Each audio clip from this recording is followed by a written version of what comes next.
We could do it in the front entrance. We could have this thing in the Did we front never get back here? while people are getting their cats.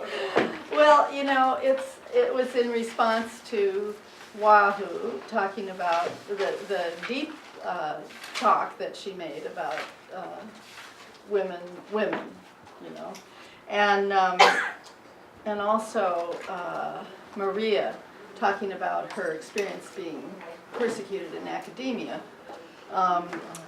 and what I wanted to ask for, it's like I wish I could challenge everyone in this whole community to be mindful of what it is we're doing in the goddess movement and women's spirituality, enough to make solidarity with us by refusing to cave in to the essentialist accusation.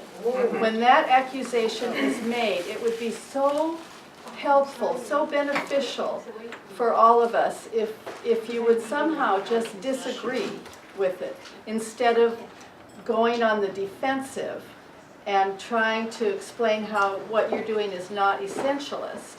That's what Jen and I were talking about at lunch. I think that doesn't get us anywhere. It's sort of like trying to explain how you're not really a bad witch, or you're a lesbian but men are still okay with you. You know, it's like you just have to take the offensive in Right some on. way. Give me the bear claw. Yeah, the bear claw, really, it's true. And so that's why I like to use the word, I don't even exactly know what they mean, you know, really, the essentialist thing. But I know that they mean me. And I know that essentialism is probably, you know, when you say I'm not an essentialist, I think, okay, you're probably not in some way that's kind of hair-splitting. In a larger way, they're going to call all of us essentialist. And so I try to align with indigenous, and I try to align with, and the other thing I wanted to say, this is all in the same context, that what we do a lot in the goddess community now, what's happening in a sort of hands-on activism, is that so many women coming out of the goddess movement and women's spirituality are making groups for girls to have their first menstrual period. Now that's totally essentialist according to the academics, but we know it really matters. And we're in a science fiction moment in America where they're giving girls those vaccines that you all were talking about, and also they're giving them shots so they don't have to have their periods. We need to be essentialist, you know? I mean, we need to be body-based and female identified. We need to be woman identified, and that means we have these wombs and we bleed with the moon, and it matters. And if we can teach that to our girls, then they get anchored in that thing that Malika was talking about, you know, of that women make men. Women give birth to both male and female. So that's mostly, I think, what I wanted to say. And the other thing is, this work together that we're doing makes me feel that it's so helpful that I've learned, and a lot of us have learned over the years, to wait patiently for the fruits of our revolutionary activism to come to manifestation, because we used to joke about the men's revolution as an ejaculatory revolution. They want it right here, right now. But we did too want it that way, and it isn't that way. And I just feel like what's happening now is like a reward for being patient and waiting for the right time. So, blessed be, let's all go out there and do it. But please, when somebody says essentialist, just say, that's bogus. Have you read anything about what they're talking about? You know, make them read our books.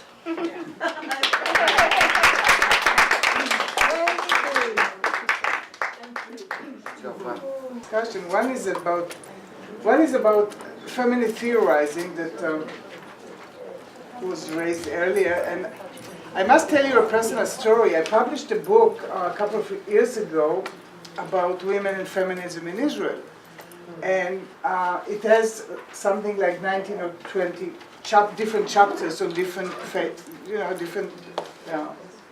dimensions of feminism and women in Israel, but it is quite critical of women's studies.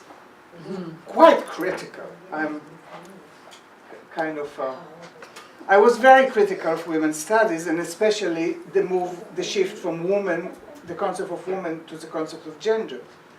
And I was talking as a director of women's studies department, and all women's studies universities boycotted me until this day. Wow. They never, except one university which gave me, a small room kind of in the back. They never invited me to talk about the book. They never invited me to, and they're wonderful. Well, I don't want to be arrogant, but quite a few good chapters, other chapters in the book, that are studied in different universities all over the world, but not in Israel. And so I decided to just, give as a gift my book to students. So this is, and I'm losing money because, I had to put money into, at least in Israel, you cannot publish a book without putting some money, invest money. And it's just the way women's studies shut up women like me, don't let me talk. Yeah. So I use the gift economy, just spread out my word, and and I really go from one place another and give my book as a gift. It's in Hebrew. Debbie said that she might try to help me publish it in English or parts of it, anyway. And I think this feminist theorizing, the way it shifted from women or woman to gender, was just so destructive. And this brings me to the notion of essentialism. I think essentialism is an attack on women. It's an attack on real women's studies, not gender studies. Critique of essentialism. What? No. No. The notion of the critique of essentialism. You are supposed to be anti-essentialist now. Yeah. I don't want to be anti-essentialist. I've never been anti-essentialist. I've been a woman all my life. Fortunately enough, I'm a lesbian woman, which is okay too. But I want to keep my essentialism. And I think all this shift of women's studies to gender and anti-essentialism is patriarchal move. It's patriarchy taking over women's studies with the cooperation of our colleagues, I'm afraid to say. And this is why I wasn't so surprised. I was surprised that my book was boycotted, and not studied in most classes. This is one comment I want to say. Another comment is. What do you mean with essentialism? What? What do you mean by essentialism?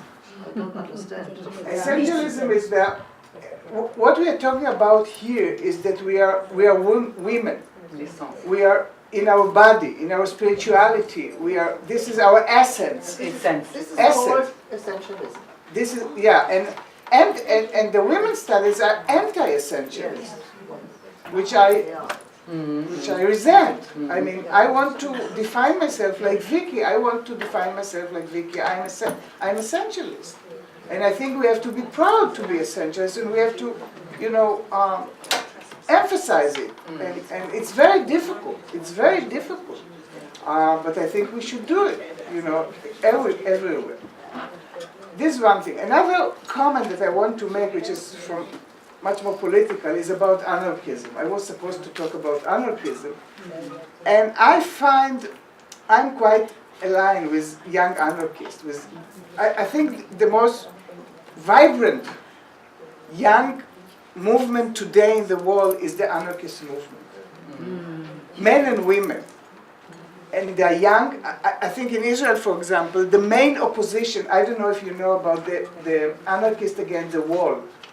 They go every Friday and get fired by and get bullets, and some are killed and some are wounded by the military and the police in Israel.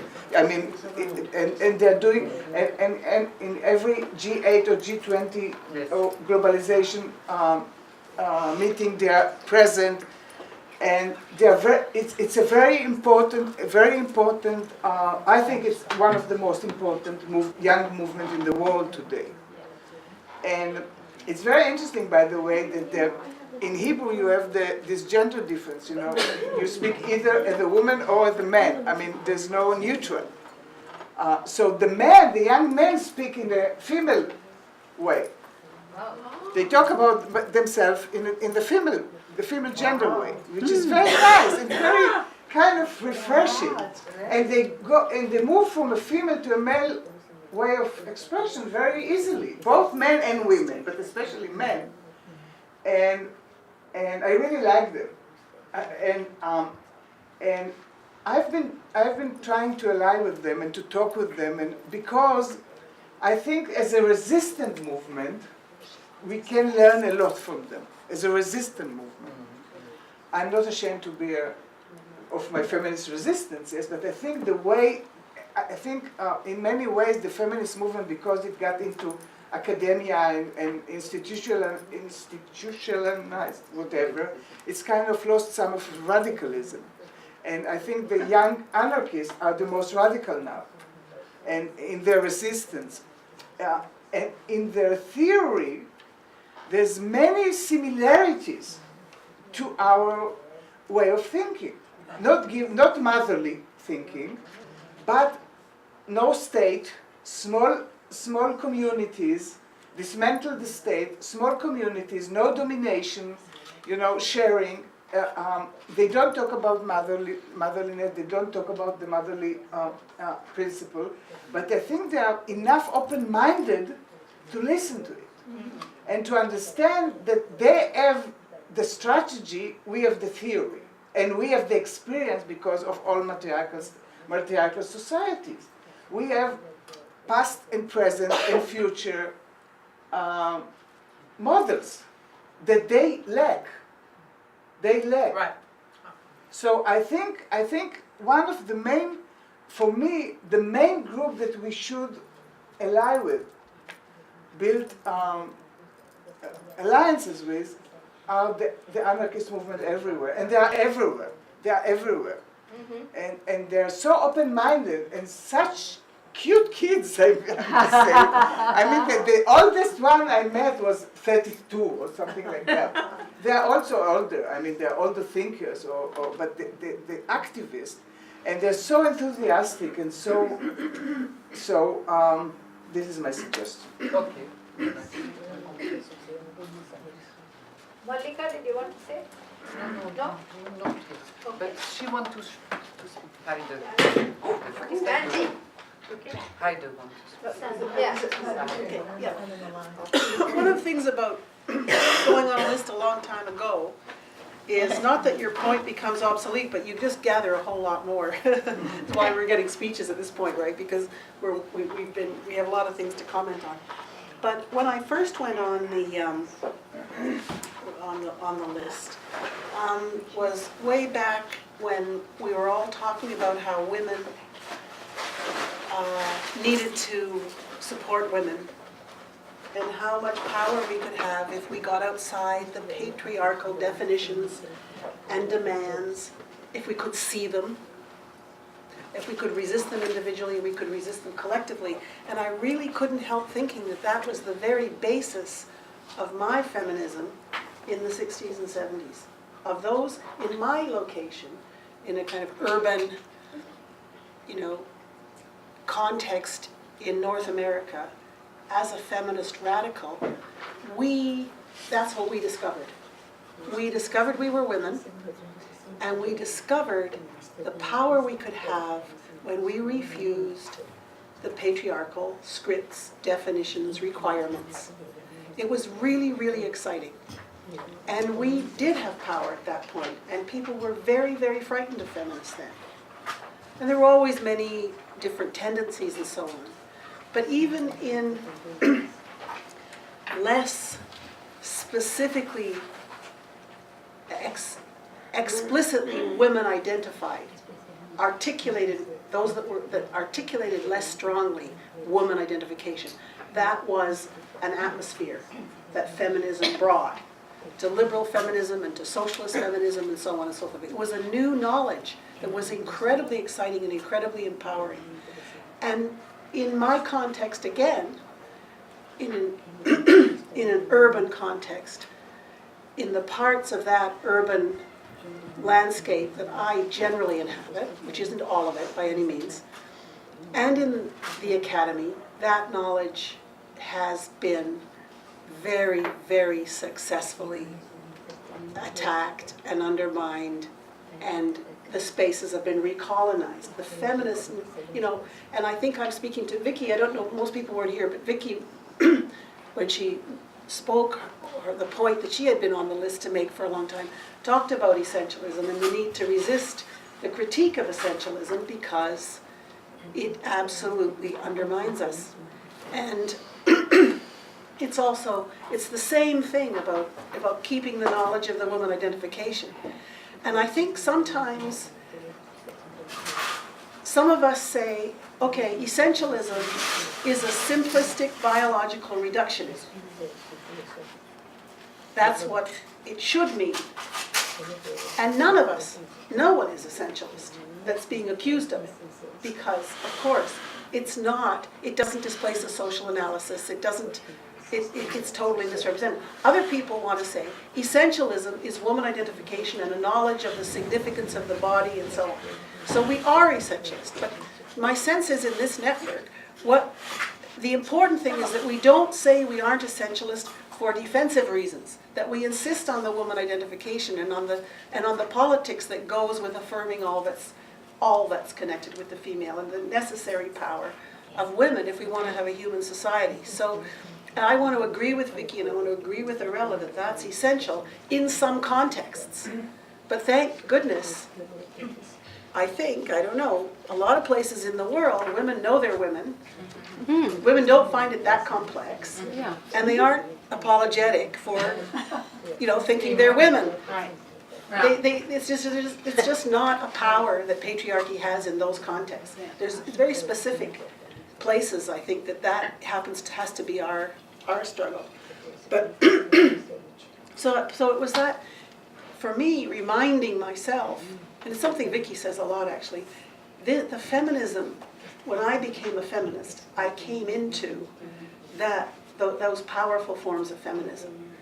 And so I want to say, we don't have to just keep our matriarchal traditions and cultures, but we mustn't lose the history, certainly in North America, of the feminist radicalism that we had and the knowledge we had and the power we had. We mustn't act like in some ways we're even reinventing it in North America among feminists. I don't think we are. I think we didn't have theory of the gift, we didn't have theories of matriarchies, but we certainly had the woman identification, and we certainly saw patriarchy. And that's related, very last thing. We had a movement that understood that every single issue was absolutely connected to every other issue. We did not have an anti-violence movement and a women's health movement and a housing movement. We had feminists so that we just knew they were all connected. All of the oppressions were connected, and all of the struggles were connected. And it was against patriarchy. That was really clear. And that also is something that's not so clear now. But I think, again, we are reaffirming that in terms of the connection of all the struggles in all the different areas. For me, I'm sure there are a lot of places that women are, and I know them, that women are struggling in my city where they're clear that they're women and they're actually doing what we would recognize as maternal or matriarchal, or they're affirming women in powerful ways that include autonomy. I think that's the thing. You're not just affirming woman stuff, but the fact, I think it's what you're saying about if your sons come to you and you're there as the matriarch, Do you know what I mean? You're not just there to be consulted, but there's a recognition of the power and the knowledge. That's really different. And that's what we're reclaiming from earlier radical periods in our own movement, I think, as well as in our history as women. So that was my thing. Yes, for now. That's right. So I'm next, Frida Worden. I just wanted to speak a little bit about this issue of combating essentialism and the gender issue in women's studies as well through the use of radio. About 6 weeks ago, I had the opportunity, which I created the opportunity, to interview the new head of the Women's Studies Department at Simon Fraser University on the first or second day that she was coming into her position. It's a rotating position. And so she had news to tell me, which was that they were going to change the name of the department if it was approved by the Senate. And it would no longer be the Women's Studies Department, but it would be the Department, or they call them faculties, but it's the same thing, of Gender, Sexuality, and Women Studies. So, Yeah. I just got, yeah. So anyway, I looked at her, and we were able to have this dialogue in public, essentially, because it was on the radio. And I said, well, that's interesting. I said, but let's look at the numbers. I said, queer, 1 in 10. Trans, 1 in 1,000. Female, 1 in 2. Where's the balance there? You know? Later on, after we were off the air, I passed a remark that probably, when we were having a discussion with somebody else, that probably this change was about the money. And she said, yes. There's more money available for queer theory and queer studies, Right. and it's being taken out of the money available for women and women's studies. I mean, she didn't give me all those details, but I've seen this coming for a long time. So anyway, that's a piece of it. The other thing, a little epiphany I had, I've been watching with the Matriarchal Studies thing, but then to see the rise of ARM, Association for Research in Mothering, is extremely interesting. Quite a few years ago, in the 80s, I was working on some series on Latin American fiction writers for National Public Radio in the U.S. And we had a panel of scholars who we were going to write a grant proposal. We did write a grant proposal to do another part of the series. And so the scholars came in and they were going to decide who was going to be in the series. Well, I suggested, well, what about Gabriela Mistral? She won the Nobel Prize for Literature. She was extremely popular among women that I knew who read Spanish. And this man, scholar, says to me, oh no, not Gabriela Mistral. They were almost all men on the panel. He says, oh, he didn't do his hand like this, but in effect, that was what he was doing. He said, I said, why? She won the Nobel Prize. If I were a student, I would want to know about Gabriela Mistral. He said, but she doesn't write about literary subjects. She just writes about things like motherhood. And there was a silence in the room, and he could see me hearing it. And there was one woman on the panel, a woman scholar from Peru, and she pulls out her phone and she starts calling. Oh no, she says, wait a minute, I have to call my babysitter and say I'm not coming yet to pick up my child because I want to be here for this discussion. You know? So I mean, but this kind of marginalization of women as a subject has gone on for so long in academia, and I'm so impressed with the ability of ARM to put research on mothering right there. But I want to say that mothering in academia is an answer to the essentialist issue. Very much so. And then just because it's about this biological function that is central to female life. And anyway, I won't go into that more about the mothering thing, but I just want to say that when I knew I was going to come here, well, there's some women radio producers. One of them came to help me on Friday night, and here, and two of them are both young mothers, and they're all, with mothers of young children, and they're also doing radio. And we're also involved together in a project to create a national campus and community radio news program that's currently airing twice a month. It comes out. So I suggested that I cover the World Breastfeeding Challenge, which I found out was actually originated in Vancouver, but it was taking place all over the world.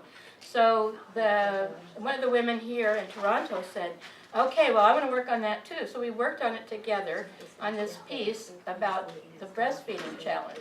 And we put it into the campus community radio news. And she also then was able to use that to talk about the discouragement of breastfeeding that takes place in the current medical establishment, and to have interviews about that. It's a really good piece.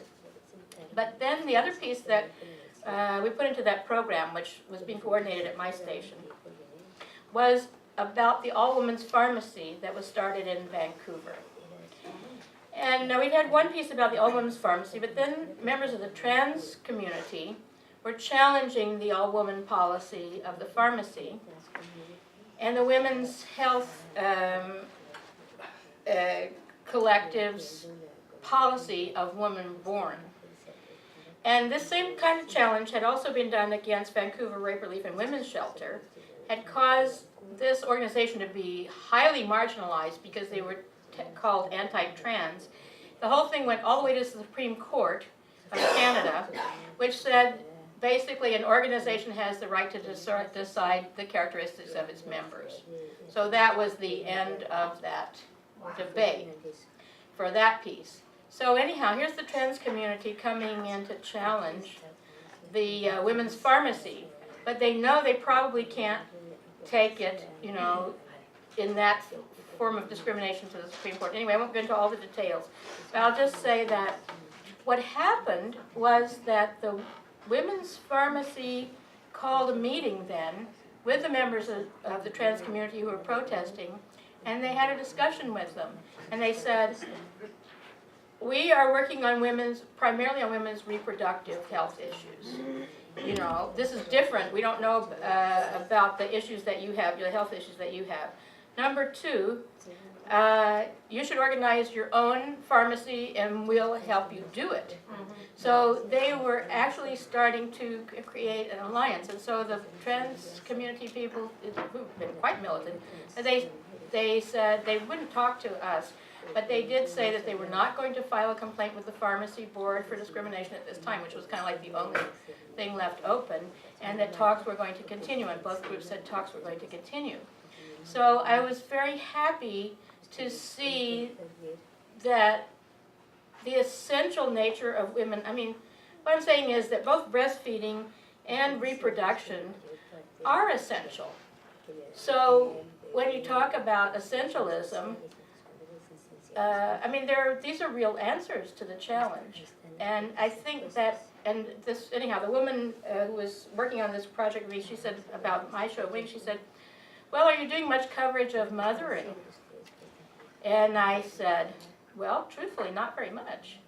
And so she's going to do some more coverage of mothering. But the thing was that mothering had not been a radical subject, or not being construed as a radical subject. It was the kind of thing that the women's magazines were doing, and so we were looking for something different. But at this point, mothering is a radical subject, and because of the near extermination of mothering through the creation of conditions so offensive to mothering, and anyway, that's what I wanted to say. That's it. Thank you. Thank you. Very interesting. Jen? Well, I think that essentialism can be looked at much more can be dug out of that.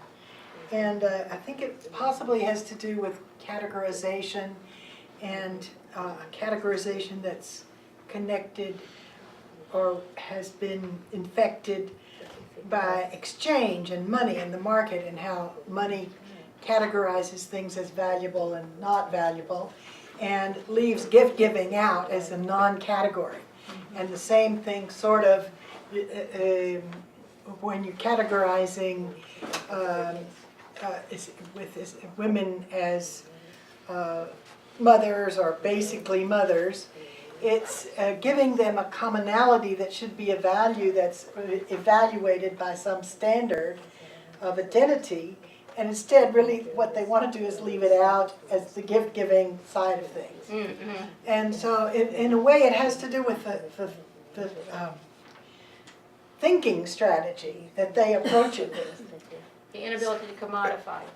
The thinking strategy that it is infected by the exchange economy that leaves out gift-giving and mothering and only wants to value things that are configured as commodities.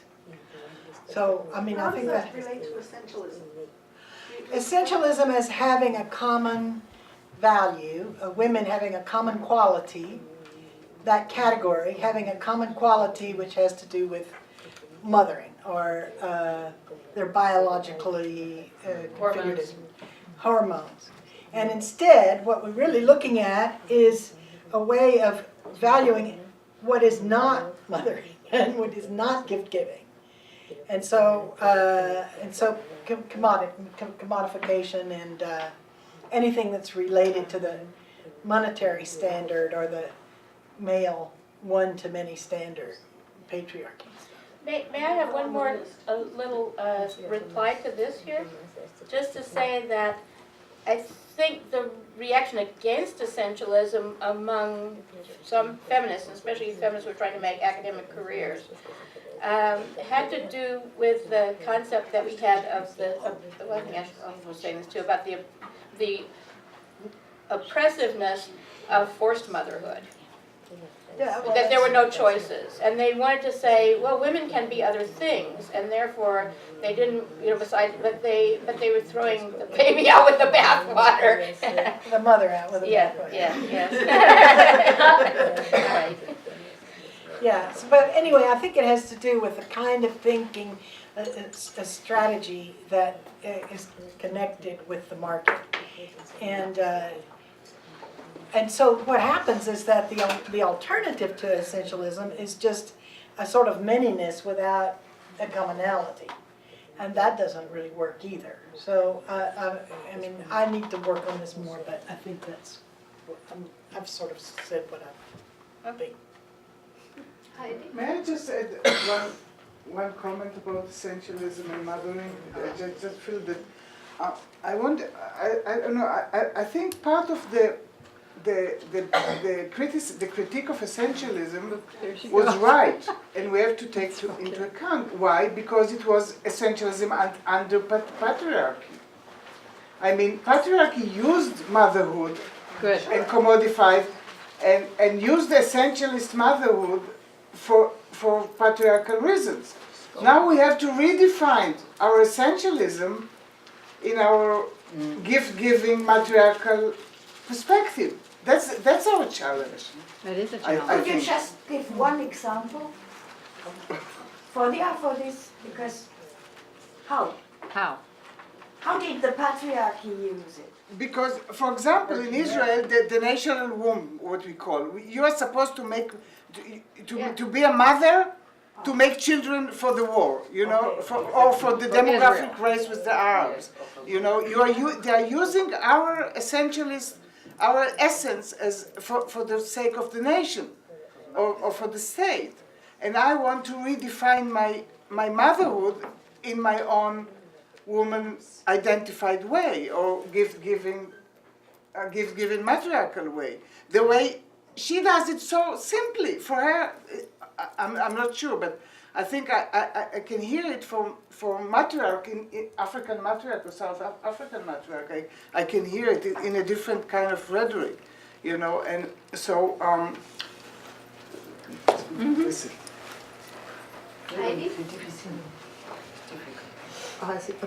Thanks, Frida. It was very interesting that you said that motherhood studies can give an answer to the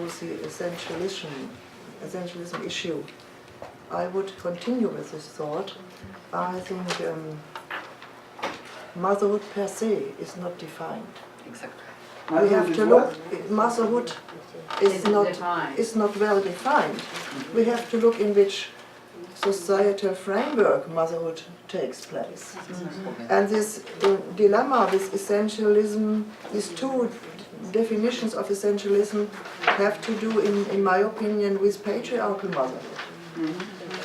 Then you have the, and I think no one of us would like to be essentialism in this sense, to identify with the patriarchal notion of motherhood. This is not what we want.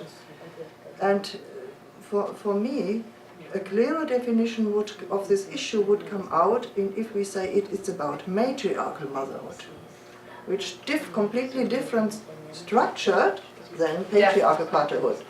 Patriarchal motherhood is oppressed, is dependent.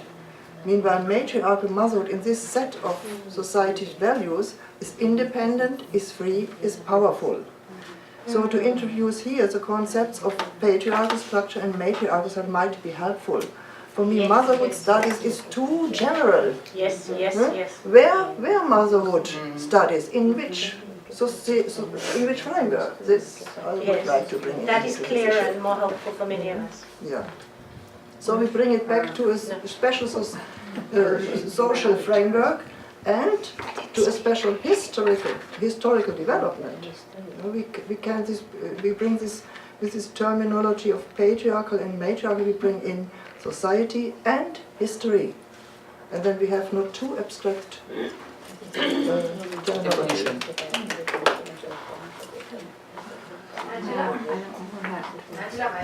Okay, yeah, I'm talking about this question of essentialism. Can I define it first? Catherine McKinnon. Yes.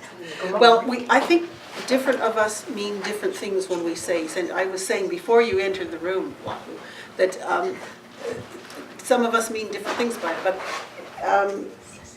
let me make this point and then try that. Catherine McKinnon has a very interesting article called "What's a White Woman Anyway?" Are people aware of that article? It's a very angry article that is sometimes misunderstood by students. But in that article, she makes a distinction between thinking like a woman, which is the patriarchal notion, essentialist notion of women, that because you're a woman, you're going to think like that. And she contrasts that with thinking as a woman, which is the power of speaking as a woman, which in matriarchal societies or in in societies that haven't been totally distorted by patriarchy, or women's sense of themselves hasn't been utterly lost, happens, and which feminism is about reclaiming that, being able to do that. And I found that a really good distinction. Thinking like a woman. How does she? The article? You know the article? I vaguely. Okay, I don't know if you want me to describe the article. I'll send you. Just the white. The white. What's a white woman anyway? I'll white tell part you of the over a woman cup of It's tea. reclaimed. It's a very, very angry. It's in an Australian book. Now, how does she work with the white thing? What does she do with whiteness? Can't do it in a minute. But Sorry, I can sorry. send you it. It's a very short article. It's very Please. angry. Very, very Catherine McKinnon doesn't write in such a way as to include as many as possible. But anyway, the essentialism thing. I don't know if anybody. For me, essentialism is used for many, many, many different things. It's completely lazy. It's completely a term of control. If you're reductionist, you're called essentialist. If you're determinist, you're called essentialist. If you're biologically reductionist, which almost nobody is, you're called essentialist. In other words, it covers a multitude of accusations and then none. And the main way it's used among people who you don't have to, it's not your ground of struggle exactly, but it's used to silence any woman-identified feminism. Right. Anytime you want to speak as a woman, or you want to do an analysis that acknowledges patriarchy and women's interests, you're called essentialist. So it's a way of just shutting down the most progressive elements in feminism. And it's been hugely successful. And it's pretty well hegemonic in the academy, in the economic north, I would say at this point. And could you once That's for again what? repeat what is all included in this concept? There's Because many, the many, many more. biologism, No, it's not included, reductionism. it's not included. I've noticed when my students, my students always just, they're lazy. They don't do an analysis. They say, this is essentialist, we don't have to talk about it. This is essentialist, this is essentialist. So I say, I want you to tell me what's wrong with it. You tell We me, don't have this in is Europe. this, is it reductionist, is it simplistic? Give me a real word to tell me why you disagree. And do you see what I mean? And then, you know, Can we, Heide doesn't know the term. You We don't use don't it? know it in Europe. This What would be an equivalent in No, we Europe? don't have it. Well, And so I'm asking. you will. And what would be the equivalent of saying somebody's essentialist? You have such a term in Finland. Karina? Someone was asking about how they term it in Finland. Well, unfortunately, the queer theory has been so influential that with Rauna we've been trying to talk about the gift economy, visiting sometimes the Arctic University, University of Lapland. The Sami students even have responded, Saminess is just performing Saminess by repeating the same symbols over a period of time.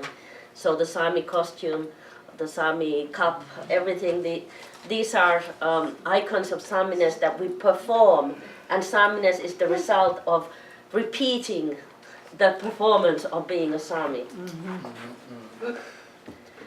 And I agree this argument of essentialism is exactly used the same way to silence those few of us who speak of gift economies. So that's a way to get around even talking about the Sami culture on its own terms. Because to talk about it on its own terms is being essentialist also in the ethnic sense.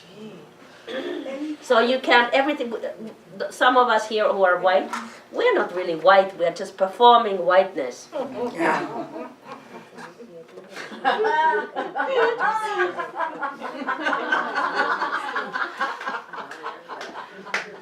Sorry. Very funny. And whiteness is a construct of good. Very well done. Well, I am trying to internalize this definition of what are you essential? I can't even pronounce. But Like vanilla essence. my fears is how perhaps this part of the world sometimes you don't locate your struggles within the context of your history, and you will excuse me. Because I watched this film of burning the witches. Burning times. Yeah, and that is how they were able to ground how they shall occupy and continue conquest by conquering the woman. Sure. And that is the onset of the reconstruction of patriarchal market economy. You even see church and state coming very clearly in that process. And taking completely the power that the women had here in Europe. And that is what they used to come and conquer the rest of the world, with no mercy, with no human feeling, in all these words of justification. You conquer them because they are primitive, they are barbaric. You can't do anything to them. They are not human, they are a population, not people. Those kind of excuses.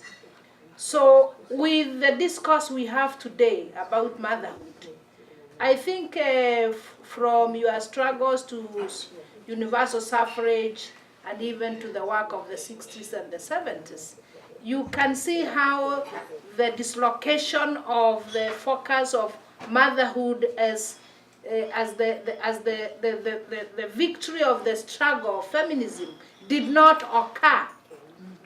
And that is how you got derailed, even in spite of good feminist activism and good work. And now that the whole notion of the strength of either to make the world or break remains still with the woman, with the mother for that matter. This time time and time where we have to reconfigure whatever wisdom or knowledge or energy that is going to help us to reconstruct the world, because even patriarch market economy itself is in trouble. The best that can happen is to disorient and to distort the center of that energy, and that is motherhood. So, I am not surprised myself if the women studies are becoming gender and whatever. I'm not surprised. And I'm not surprised that even we do not have the right language to help us understand what we are saying, because like that big word, which I can still not pronounce, how am I going to deal with it, even to think through it? So what I am trying to say is the question of how we might continue to be, to keep our consciousness as gift economy, fraternity or gift economy framework that is giving us this energy to realize and to understand, until and unless all struggles are located on motherhood.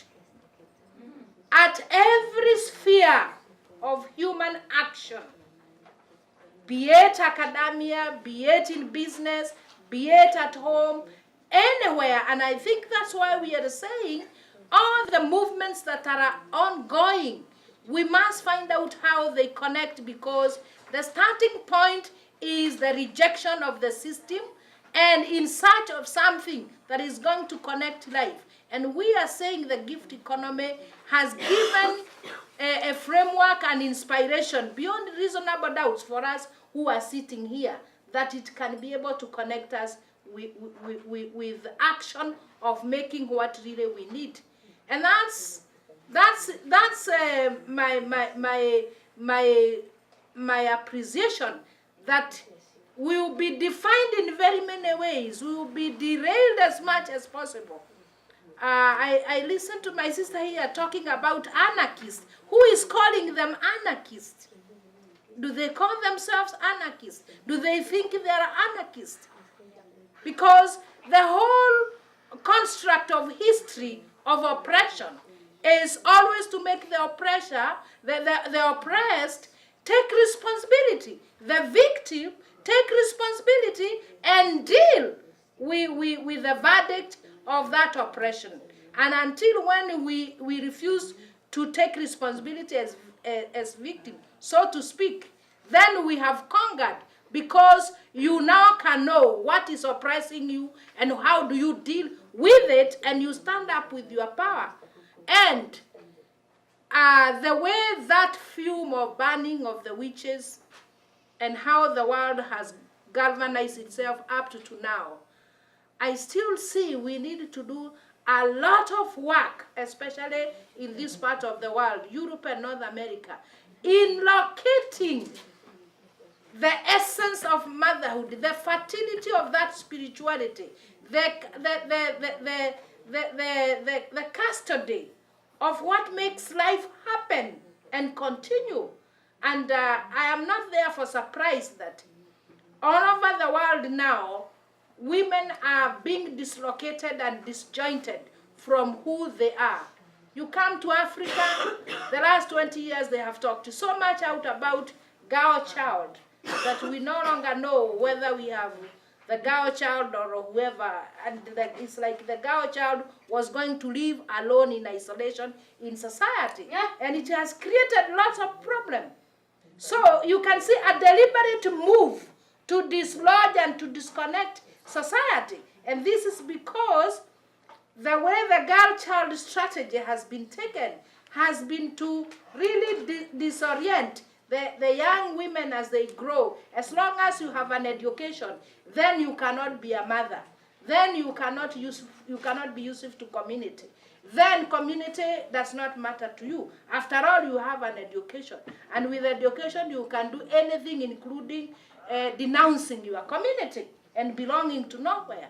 So I think there is lots of concern to take back and perhaps dislodge ourselves from the motion of this reinventing and re-engineering of the issues of the time and locate our question very clearly on where we are and what we want to do.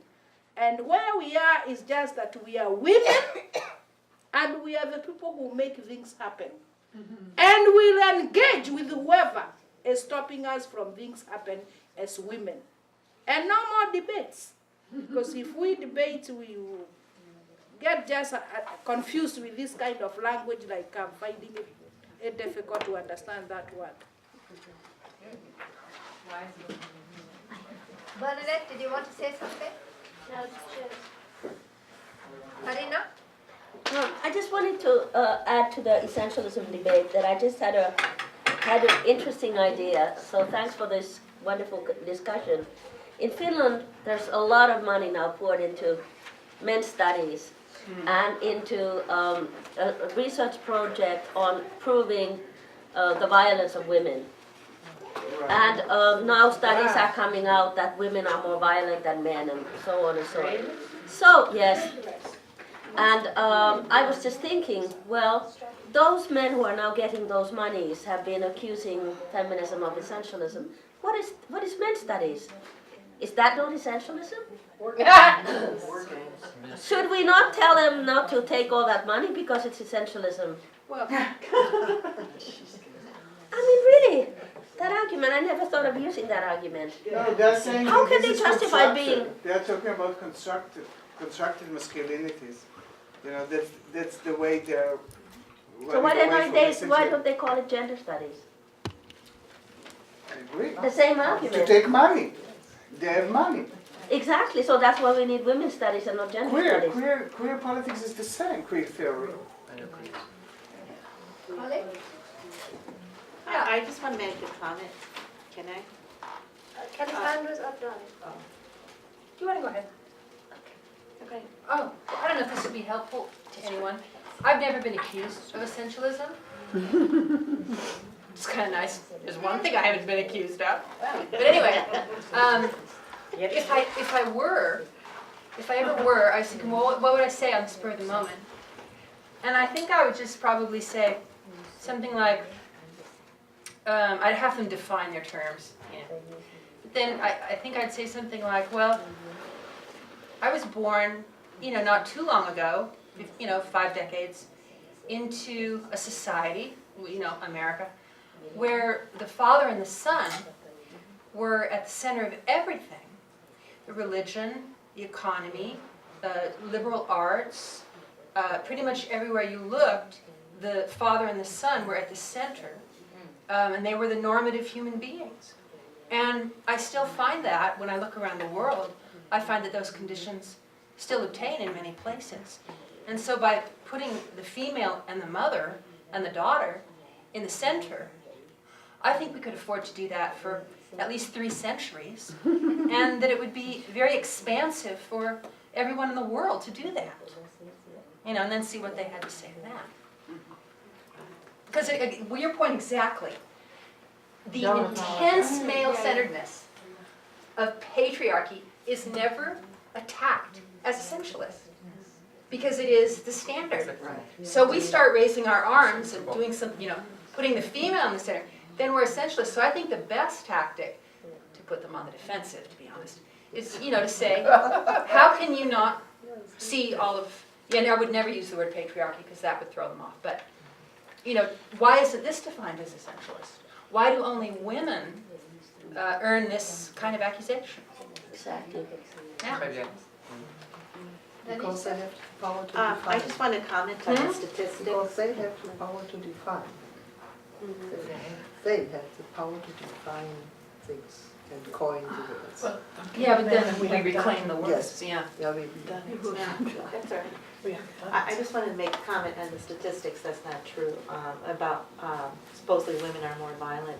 The VAW, which was an organization funded, with a lot of good money, you're accurate to justify or to prove that women are in violence, or that this is really occurring. So I look at the billions of dollars for that, and that's usually done by mostly male-run corporations or statistical analyses, even though they call it the women or GBV, gender-based violence type of organizations. And it's been proving such cataclysmic statistics that they don't know what to do with it. And the UN didn't know what to do with a study that they had from Theodore Winkler, and it's titled Women Living in an Insecure World. 1 billion women every year are murdered, raped, tortured, abused, assaulted, you name it. Yeah. 1 billion a year. And they barely advertised this book. The other thing as What's the name of the book? Women Living in an Insecure World by Theodore Winkler. I'm pretty sure of it. And they really kept it under wrap. And so the other thing that they're doing with that is this, it's the same kind of policy that I find even in the field with the UN and you name it, all right? But we call it the lag time. The lag time, L-A-G. So we have to do analysis, or how she said, we have to investigate. We have to do this whole report. You have to have a book. You have to have it published, but you pay for it. And even then, maybe we might not look at it. So they did the same thing with the genocide in Rwanda. And Clinton said in an interview at NPR just about 2 months ago, he had only one regret. That even though he had all that statistics, even though he knew all these Rwandans were being butchered, he still told his ambassadress, which was a woman, you have to define the word genocide. So I do have an issue with some of this stuff. We're mimicking the same kind of process. You know, when I'm being read to and I hear these statistics and this research, okay, you can do it, just like they can. And I think about all of them out there now, real time, as we speak. I don't have to prove it. It is. She told me it is. I've been there. I've seen it. So it's not true. 99% of all perpetrators, this is in the entire globe, and it's been proven, and it hasn't deviated, it hasn't gone up to 100%. 99% are male. Yes.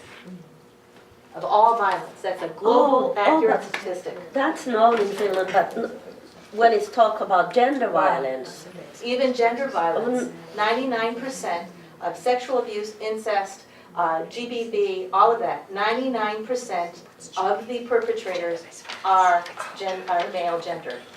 That's why the complaint came out of Sierra Leone that they have the Truth and Reconciliation Councils. But the truth is that these women never got the same funding as the men who did all the war crimes and the killing and cutting off the arms. So here are all these women, really amputees with no funding, but they funded the men. You know why?